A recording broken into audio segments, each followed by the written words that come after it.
As pequenas atitudes que podem fazer diferença no seu dia a dia. Na Som Maior Premium. Qualidade de vida. Lúcio Pachter, bom dia. Bom dia, Andressa. O primeiro ponto para o qual eu gostaria de chamar a atenção é quase uma brincadeira, às vezes, que a gente faz com alunos. Às vezes, no início da aula, eu distribuo folhas sem pauta para os alunos e peço para que eles façam o desenho de uma casa, para que façam as divisões internas de uma casa. E, em seguida, os alunos olham para a folha e nós fazemos várias considerações.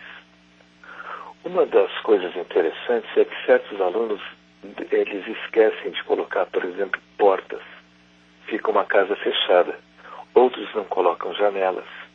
E outros fazem divisões internas que são muito curiosas. Assim, a casa simplesmente ela não vai funcionar.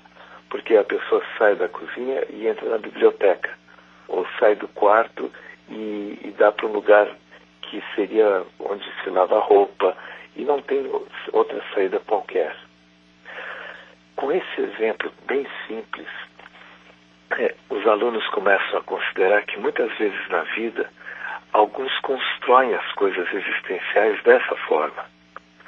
Sabe, algumas pessoas criam labirintos existenciais e quando transitam entre esses labirintos, têm impressões bastante diferenciadas.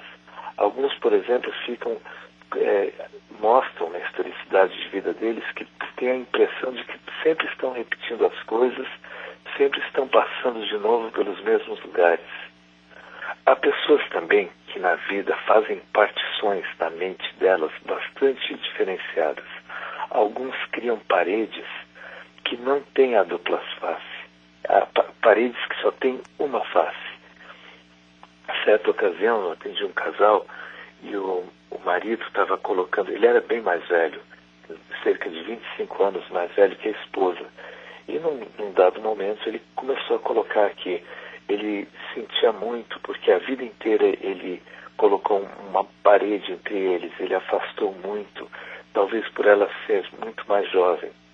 E nesse momento ela o surpreendeu profundamente, ele ficou olhando para ela, mudou a cor da pele, ficou com o queixo caído, aberto, porque ela disse meia dúzia de coisas. Ela virou para ele e disse: olha, você acha que eu nunca percebi tal coisa? Você acha que eu nunca notei isso? Que eu nunca percebi aquilo? Ela, com meia dúzia de frases, mostrou que a parede nunca funcionou, pelo menos não para ela. Ele achava que a tinha afastado e ela nunca, ela simplesmente atravessava aquela parede tranquilamente. Há outros processos das partições mentais, por exemplo, os processos de inclusão e de exclusão a um só tempo. Ao mesmo tempo, a pessoa se coloca dentro de uma situação e, por um outro critério, ela se coloca fora desse contexto, dessa situação.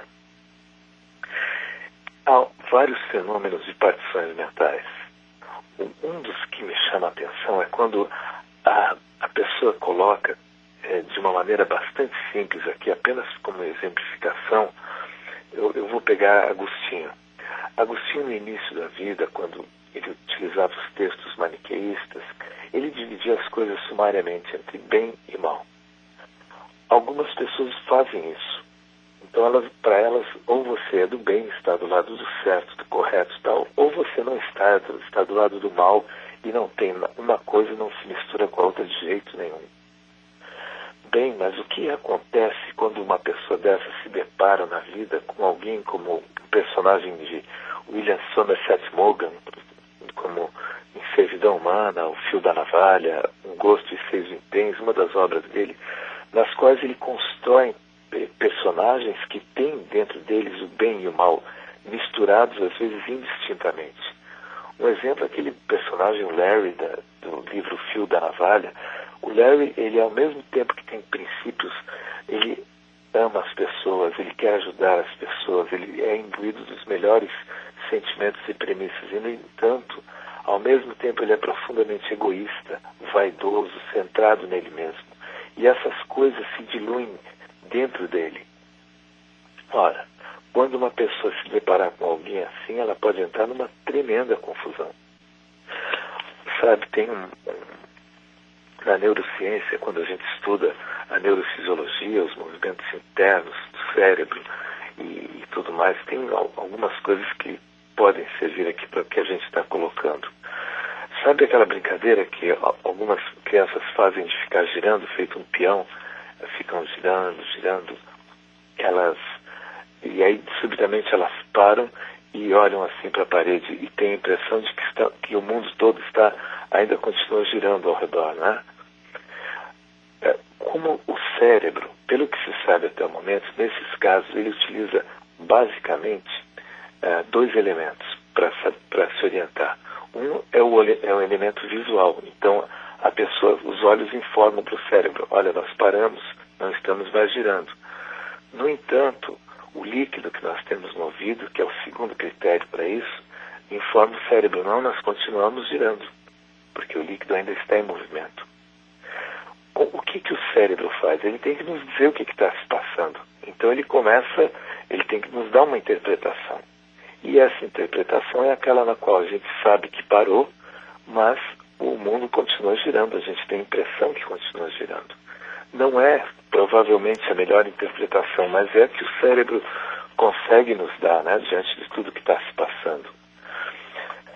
Claro, há outros elementos aqui que eu não coloquei para poder simplificar esse assunto. Na vida, muitas vezes isso ocorre também com a malha intelectiva da pessoa. Pelas construções mentais que fazemos, às vezes nós temos a impressão de que o tumulto existencial que a gente vivia já passou, mas as coisas parecem que ainda continuam tumultuadas. São interpretações dúbias, porque elas são oriundas de várias fontes de informações que a gente constrói durante a vida. Para terminar a nossa conversação de hoje sobre esses aspectos das partições mentais, e aqui, claro, eu coloquei algumas, dentre muitas outras que se apresentam, mas eu quis ilustrar apenas esse fenômeno das partições mentais, que eu já tinha colocado uma introdução em outra ocasião. Olha, existem espaços de sombras. Às vezes uma pessoa esquadrinhou a vida, os pensamentos, os entendimentos de tal sorte que ela criou muitas áreas nas quais ela não tem como entrar. São espaços como espaços que a gente tem na casa.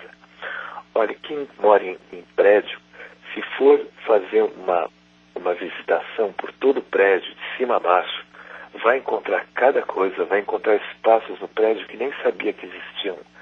Salas, ambientes, vai encontrar pequenas saletas com maquinários, peças de elevador, vai ficar surpreso. Parece que dentro de cada prédio existe um segundo prédio.